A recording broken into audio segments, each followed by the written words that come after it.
Good day, everyone. Welcome to an episode of Let's Talk Commercial Real Estate Investing, the Black Community Edition. I'm your humble host, Dominic Green, Managing Partner of Botanical Commercial Real Estate Services here in the Dallas-Fort Worth area. So, hey guys, I just wanted to jump in here real quick. I'm not going to be here too long on this Education Wednesdays, but I did want to kind of speak to this because I was listening to and paying attention to some of the investors, larger investors, institutional guys. So when it comes to what's going on with the interest rates, apparently, this is something that was coming. The Fed is talking about it coming, and there's been kind of some adjustments.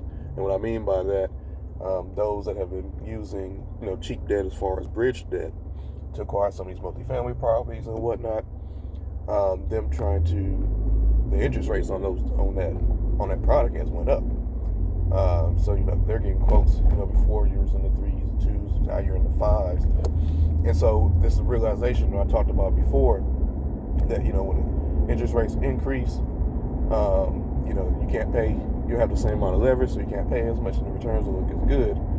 So you got to kind of recalibrate and do things. So they were already making changes. So the whole period was going from because spreads were getting tight, especially in multifamily. To keep those type of returns per se, make the numbers, stay within the relative range in the teens, cash on cash, in the 5s and 6s, if not in the 8, 9s. In order to do that, it's manipulation of the levers, so they had to shorten their time period. So it went from 5-year holds, 4 years, now it's 3, and now some people try and get out in 2, right? So in some instances, it's just, gymnastics. But with that being said, with the bridge debt lenders, because they got to keep the velocity of money going versus, your banks, which is more recourse loans, they've been holding steady. So their rates haven't really fluctuated as much, but again, it's recourse, right? With the bridge debt, like I said, the quotes have been going up, kind of been a move in target and been influx. And I've reached out to one of my guys to kind of get more thoughts on what they see in the next 6 months, because they do this every day. So just to kind of put that in your mind when you're underwriting, man, just be careful. A lot of I talked about before, you make your money when you buy, but depending on your plan, if it's very short term, you gotta be conservative in there and have a higher, 100 bips, basis points higher in some cases, depending on what you're buying, if it's retail, if it's office, on your exit strategy, right? Because the interest rates are going up. How much, nobody knows, but they will be different by the time you try to exit. And so if you're on something very short and there's been a lot of movement, you could have potential where you have to bring money to the table. That's your only exit strategy, right? And you can't get any upper type of debt. So beforehand, interest only was looking good, but you were already on thin margins. And, it's an execution risk if you didn't execute your business plan, right? If you're trying to do value add or some form of formation of that. So, be careful, underwrite, stay to your principles, be conservative. Don't just try to buy a deal just to buy a deal.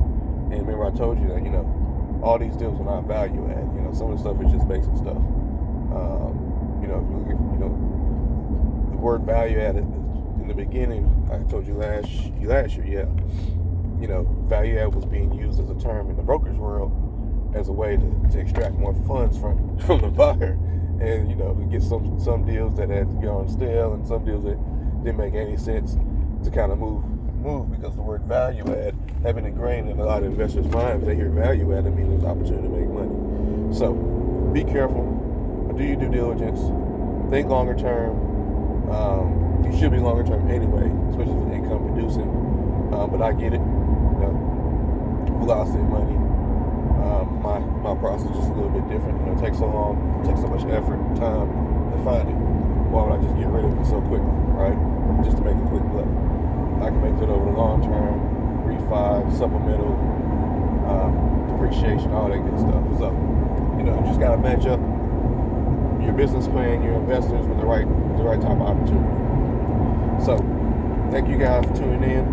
Like, share, subscribe, leave a comment. Like I said, this platform is for us to collaborate, because we can do more together. Make more money together in collaboration and in partnerships and in sharing resources and sharing information and trying to do it all by ourselves. So if I can be of any help, definitely reach out. If I can be a resource, definitely reach out. If there's anything particular you guys want to talk about. And as always, I thank you guys for tuning in and supporting. I appreciate it. I'm under the weather a little bit right now, so my voice is kind of different. But nonetheless, I want to kind of bring that information to you guys as a group, as a collective, so you guys can move accordingly. So again, like, share, subscribe. Let's keep it pushing. 2022 is going to be a phenomenal year for us. And for those that it's already been a great year, it's going to be even better. So until next time, guys, happy investing. Peace.